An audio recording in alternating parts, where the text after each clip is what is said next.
Swimming পুলের পাশে দাঁড়িয়ে সম্ভবত ছবি তুলতে যাচ্ছিলেন বিশ্বসেরা অলরাউন্ডার ক্রিকেটার সাকিব আল হাসান। তার ঠিক পাশেই দাঁড়ানো চিত্রনায়ক জায়েদ খান। হঠাৎ দেখা যায় সাকিব তার হাতে থাকা মোবাইল ফোনটি সুইমিং পুলের পানিতে ছুঁড়ে ফেলে দিয়ে হেঁটে চলে যান। কিছু বুঝে ওঠার আগেই সাকিবের এমন আচরণে হতভম্ব হয়ে যান জায়েদ খান।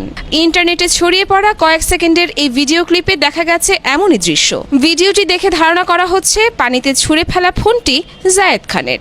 ধারণা করা হচ্ছে তাদের মাঝে কোনো ভুল বুঝাবুঝির ঘটনা ঘটে থাকতে পারে, সে কারণেই হয়তো জায়েদ খানের উপর বেজায় চটেছেন সাকিব আল হাসান। শেষমেশ মেজাজ নিয়ন্ত্রণে রাখতে না পেরে হাতে থাকা ফোনটি পানিতে ছুঁড়ে মারেন। ভিডিওটি ঠিক কোন জায়গায় ধারণ করা হয়েছে তা নিশ্চিত হওয়া যায়নি, তবে ভিডিওটির বিশ্লেষণে অনুমান করা যায় সেটি কোনো রিসোর্ট বা হোটেলের সুইমিং পুল হতে পারে। লোকমুখে শোনা যাচ্ছে ব্যক্তিগত কাজে গিয়ে সেখানে সাকিবের সাথে জায়েদ খানের দেখা হয়। তখন একে অপরের সাথে কুশল বিনিময়ের মাঝেই এই অনাকাঙ্ক্ষিত ঘটনাটি ঘটে যায়। যদিও এই ঘটনার রেশ ধরে এখনও তাদের কেউই প্রকাশ্যে কথা বলেননি। সামাজিক মাধ্যমে এই ঘটনা নিয়ে চলছে নানান রকম গুঞ্জন।